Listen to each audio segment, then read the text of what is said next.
केरल के वायनाड से कांग्रेस सांसद राहुल गांधी के उत्तर दक्षिण वाले बयान पर भारी हंगामा मच गया है। अमेठी से सांसद रहे राहुल गांधी ने कुछ ऐसा कह दिया कि बीजेपी को चुप गया, जिसके बाद बीजेपी के नेता जहां राहुल गांधी को एहसान फरामोश बता रहे हैं, तो वहीं बचाव में कांग्रेस नेताओं की फौज भी उतर आई है। चलिए पहले जानते हैं राहुल गांधी ने ऐसा क्या बोल दिया। 23 फरवरी को त्रिवेंद्रम में लोगों को संबोधित करते हुए इसी दौरान वो वहां के लोगों की तारीफ करने लगे। तारीफ करते करते उन्होंने कहा, मैं 15 साल उत्तर यानी अमेठी से सांसद रहा। वहाँ मुझे अलग किस्म की राजनीति की आदत हो गई थी। केरल आना मेरे लिए काफ़ी रिफ्रेशिंग रहा, क्योंकि मैंने देखा कि लोग यहाँ पर मुद्दों में रुचि लेते हैं और सिर्फ ऊपरी तौर पर नहीं, उसकी गहराई में जाते हैं।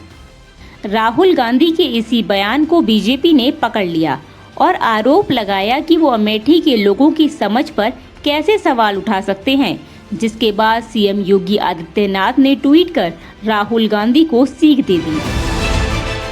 श्रीमान राहुल जी, सनातन आस्था की तपस्थली केरल से लेकर प्रभु श्री राम की जन्मस्थली उत्तर प्रदेश तक सभी लोग आपको समझ चुके हैं। विभाजनकारी राजनीति आपका राजनीतिक संस्कार है। हम उत्तर या दक्षिण में नहीं, पूरे भारत को माता के स्वरूप में देखते हैं। इसके बाद कांग्रेस के रणदीप सुरजेवाला राहुल गांधी के बचाव में उतरे और बीजेपी पर पलटवार करते हुए कहा कि देश के असली मुद्दे जीडीपी गिराना, महंगाई और चीन की घुसपैठी है और यही मुद्दे राहुल गांधी उठा रहे हैं। सबसे सार्थक आह्वान इस देश के लिए किया कि देश में मुद्दों की राजनीति होनी चाहिए, राजनीति का मुद्दा नहीं। देश में राजनीति का धर्म होना चाहिए, धर्म की राजनीति नहीं। देश में एकीकरण की राजनीति होनी चाहिए, तुष्टीकरण की नहीं। देश में प्रेम की राजनीति होनी चाहिए, सद्भाव की राजनीति होनी चाहिए, नफरत और बंटवारे की नहीं।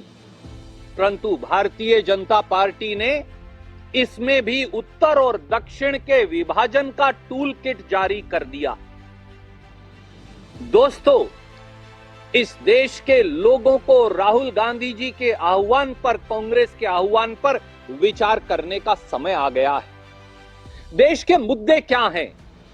देश का मुद्दा है कि 100 रुपया पेट्रोल और 90 रुपया डीजल क्यों बिक रहा है। देश का मुद्दा है कि चीन आज भी डेप्सांग प्लेन, गोगरा और हॉट स्प्रिंग्स में घुसपैठ करके क्यों बैठा है और मोदी सरकार चुप क्यों है। देश का मुद्दा यह है कि आम जनमानस महंगाई की मार से त्रस्त क्यों है। देश का मुद्दा यह है कि पेट्रोल और डीजल पर 6.5 साल में टैक्स लगाकर मोदी सरकार ने 21.5 लाख करोड़ तो कमा लिए, पर मध्यम वर्ग और किसान को राहत क्यों नहीं। देश का मुद्दा यह है कि लाखों किसान दिल्ली की सीमाओं पर बैठे हैं। 250 से अधिक किसान वीर गति को प्राप्त हो गए, मर गए, परंतु दिल्ली की सरकार पसीजती क्यों नहीं। देश का मुद्दा यह है कि जीडीपी जो है वो नोज डाइव यानी औंधे मुंह क्यों गिर रही है और देश की अर्थव्यवस्था क्यों पिट रही है। देश का मुद्दा यह है कि स्टाफ सिलेक्शन कमीशन में 14,000 पदों के लिए 1,30,00,000 लोग रोजगार के लिए आवेदन क्यों करते हैं। वहीं राहुल गांधी के इस बयान पर कांग्रेस पार्टी दो हिस्सों में बढ़ती हुई नजर आ रही है। पार्टी के दिग्गज नेता कपिल सिब्बल ने राहुल गांधी के बयान से किनारा करते हुए कहा कि मतदाताओं का सम्मान होना चाहिए, चाहे वो उत्तर का हो या दक्षिण का हो। मतदाता कहीं का भी हो, वो मतदाता होता है। उसे पता होता है किसे वोट देना है, किस उम्मीदवार को वोट देना है, किस राजनीतिक दल को वोट डालना है।